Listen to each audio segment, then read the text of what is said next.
things don't change, we change. Those are wise words from author Henry David Thoreau that were chosen to grace the walls of Fayetteville High School in Fayetteville, Arkansas. And while it may seem like some things truly don't change, all teenagers go through changes, usually reluctantly. And one of the 1,200 students who shuffle past the murals in the hallways and over the painting of the purple bulldog already has a special appreciation for change. He showed it when he initiated a major change in his life. That student is my nephew, Kendall Ray Pierre. Kendall was born and raised on the Southside of Chicago, and he chose to move to Fayetteville 2 years ago. He came seeking a fresh start, which probably changed his future when he made the leap from the Southside to the South.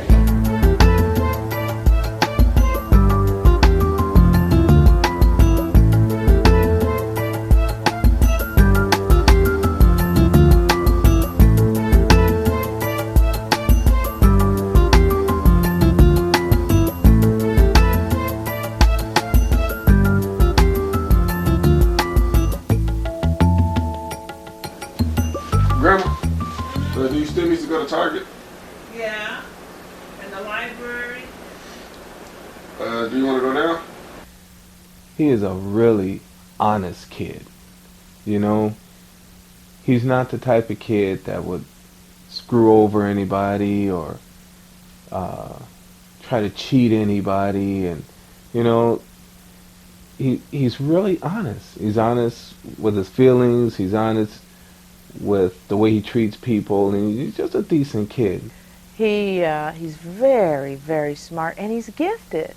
He's an artist, he's a musician, and he hears things in conversation that other people miss. He's very, very perceptive. He real moody, but overall, he alright. In spite of his good character, by the time Kendall was 16, he had already failed at 2 different high schools. At first, his parents sent him to a really good private high school. Unfortunately, he only lasted 1 year because his grades were so poor. Then he transferred to a public high school and did even worse for the time he was there. I really didn't think as school being for me. I mostly thought of it being I have to go because I'm being forced to go, and I really didn't see the purpose in going. So when I was in Chicago, it was nobody really saying go to school, and making sure I went to school. So people would say, hey, come cut school with me. I was like, man, I don't like that 3rd period class. I think I'm just gonna leave. So I just walk out the front door. He was obviously headed in the wrong direction, and the outlook was not good. His parents were frustrated and really concerned. It was to the point where something really drastic was going to have to happen. I mean, we were going to have to stop ignoring the situation and kind of letting it flow on. I mean, we were going to have to really put our foot in his ass, I guess. If something didn't happen, he was going to be a high school dropout. Not only was Kendall missing school, but he was also keeping poor company, hanging out with guys who were up to no good. Life keeps so damn hard sometimes, but I just look ahead. So damn hard to sleep sometimes, so I stay up late and make beats rise.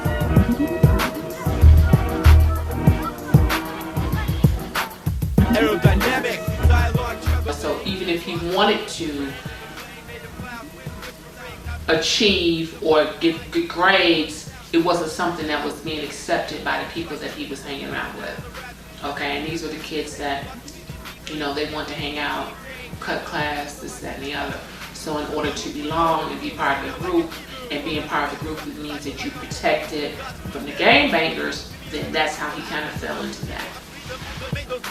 More money, more problems, less talent, plan with knowledge. You be in it like you're away from having anything valid to say. You just want bad day. I'm the big bad wolf in your way. Hide in the house with a hay with a doubts grenade and neighbor on now your place. How's your original premium platinum package? Diamond pocket, cool rap savage, wreck the mic and do my damage. Try harder than people manage by all means. So you can leave it alone without your team. Lonely start to shout and scream. Figure out to get out. Most people my age was, well, most guys around here my age really not doing really nothing with their life. Probably either gang banging, smoking weed, probably got a baby by now.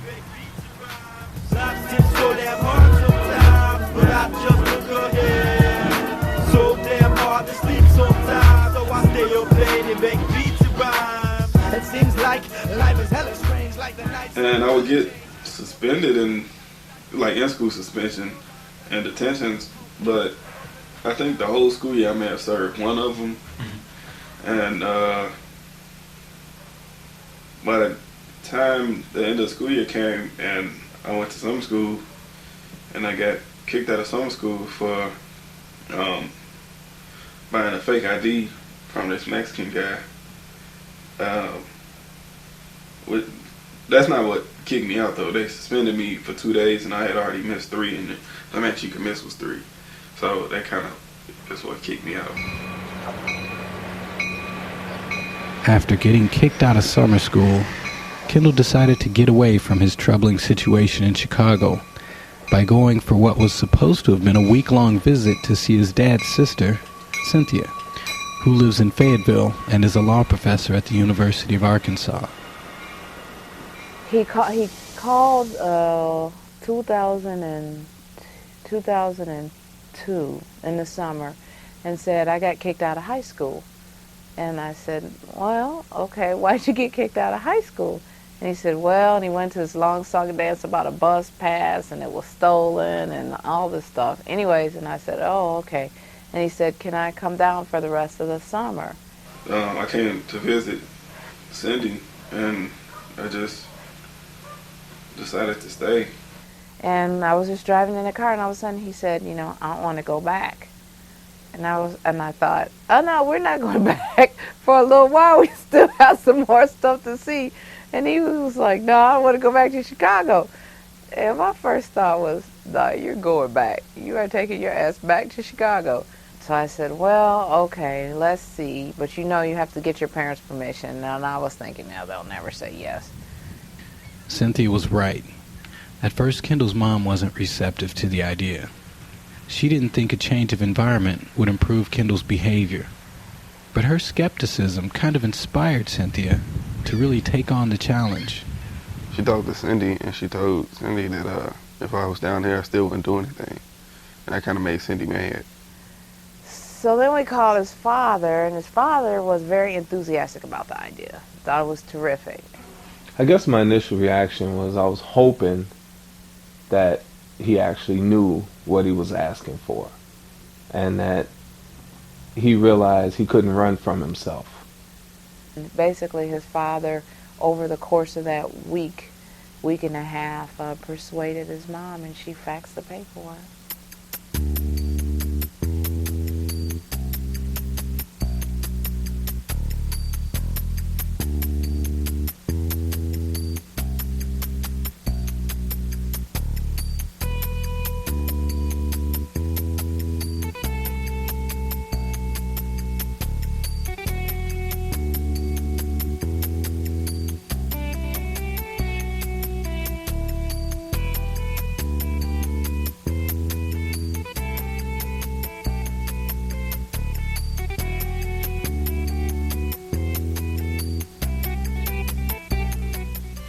I needed help, and she just kind of decided to give it to me.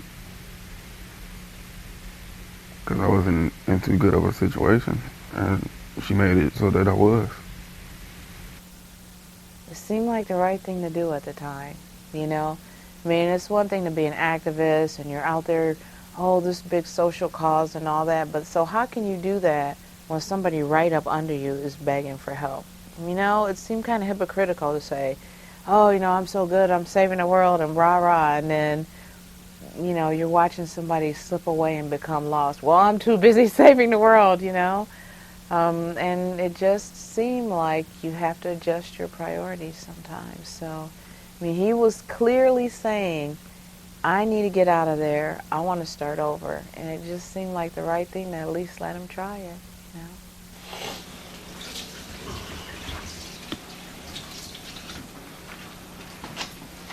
Are you gonna rake up these leaves?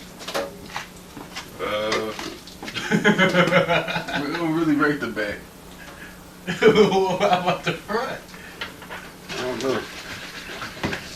That's a job there, bro. You always invited. Huh? Said you always invited. In addition to his new environment, Kendall had to adjust to a new set of rules and a different standard of accountability and new expectations. He wasn't used to structure. So the first year we really struggled with do your homework, and I'd go upstairs and he'd be on a computer or he'd be listening to music. And I had to make him come out of his room, sit at the dining room table with me, which means I can't do what I'm doing because I got to watch him. Because if I start working on something, he'll be, you know, reading a magazine or something. So I think that was one of the things that was pretty hard at first. I don't think he was used to anybody checking up on him, you know, calling his teachers, emailing his teachers, just showing up at the school. That was kind of hard, I think. It was hard. I think he liked it, but it was also hard. You know what I mean? Like, okay, this person really is serious when they say they care, but it's getting on my damn nerves, you know? It was kind of like a mixed bag like that, I think. So far, he's responded by bucking up, but then he backslides. And so that's why I don't know ultimately sort of which one would be the strongest inclination. And Kendall wasn't the only one that had to make some adjustments. Well, you know, when you live by yourself for a long time, it's really hard to get used to such a big presence in the house. And by that I mean, if he's not gentle. He's kind of a bull in a china shop. It's not that he tears things up or anything like that, but if he's going out the doors, wham! If he's going down the stairs, it's boom, boom, boom, boom, boom. You know, everything's noisy. Everything's sort of big, teenage, guyish, and sometimes, you know, I just miss the days when I used to come home and there was just silence, just me and the cats. No noise, no phone, no music. On the other hand, it's been real interesting coming home and having somebody say, "Are you okay?" You know, or "What's going on?" or "Let's go to Shakey's," or, you know, or vice versa, to coach him through some of the low spots. Kendall's still struggling academically. Even though this is considered his senior year, there's a real possibility he may not graduate. He's in trouble because when Kendall came down here, transferred in, he had a 1.3 grade point average. And the Fayetteville public schools require a 2.0 average to graduate. And it's real hard to pull a 1.3 up to a 2.0 in 2 years. Homework is rare. I get homework maybe once a week, so it'd be hard not to pass. I would have to work to not pass. And I thought we were going to be there. And this last quarter was a big step backwards, and I don't know how they're going to view it. It's totally subjective and up to the committee. So, you know, I don't know if he'll graduate, frankly.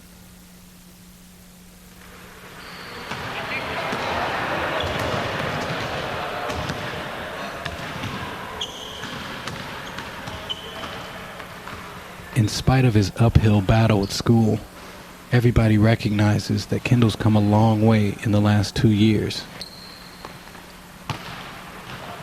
I think Cynthia is showing him all the things that could be possible for him. Kind of just changed his thinking. When you're around people that aren't doing shit, it's easy to not do shit yourself. But he went to a place where everybody automatically did what they're supposed to do. You know, they went to school, they studied. They didn't screw up, and it wasn't popular to screw up.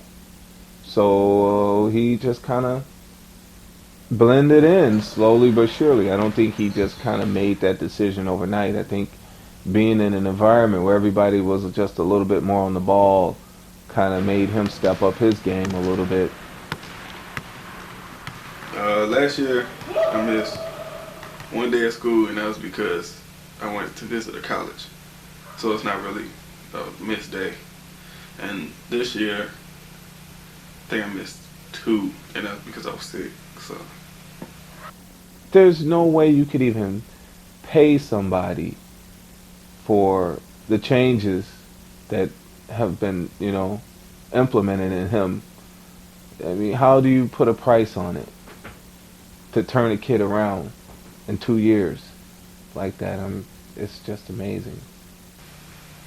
It just seems like you can't get anywhere with a high school diploma, and I don't want to be working somewhere minimum wage. I want to be able to go out and say, I like that car, I want to buy that car. The world is at his fingertips. And as you can see, just by him making the choice to go on his own, he's the master of his own ship. He's guiding. He's not just floating with the stream. He's swimming.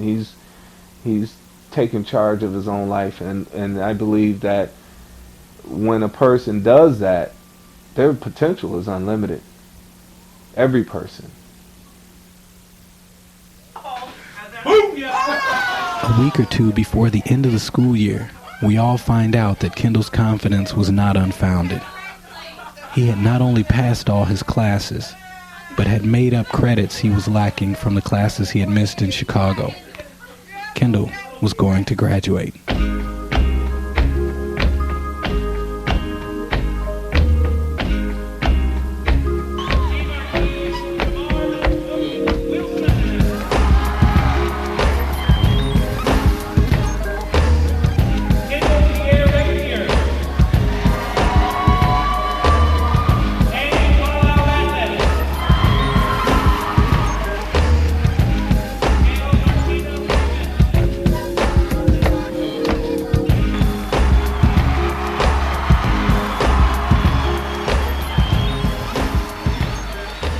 As I watched him walk across the stage, I thought about that quote from Henry David Thoreau painted on the wall of Fayetteville High School. Things don't change, we change. Maybe it's not so true after all. I'd witnessed things change for Kendall.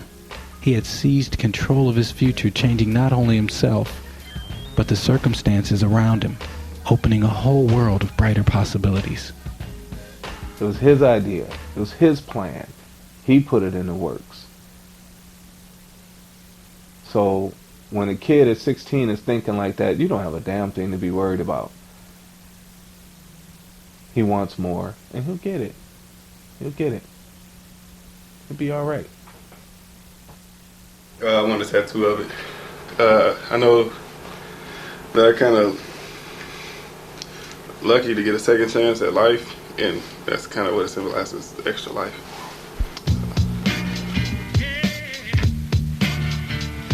So thank you, send me, you've been sent to me to save me from myself.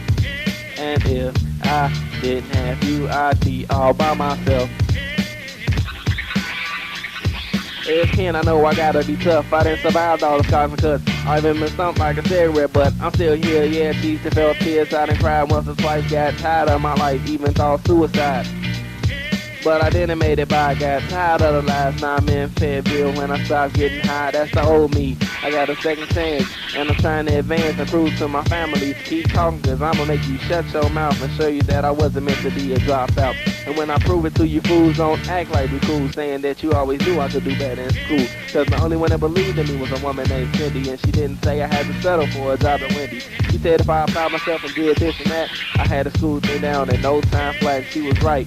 But there's still some wrinkles that need to be creased. But in Fayetteville, man, my soul's at peace.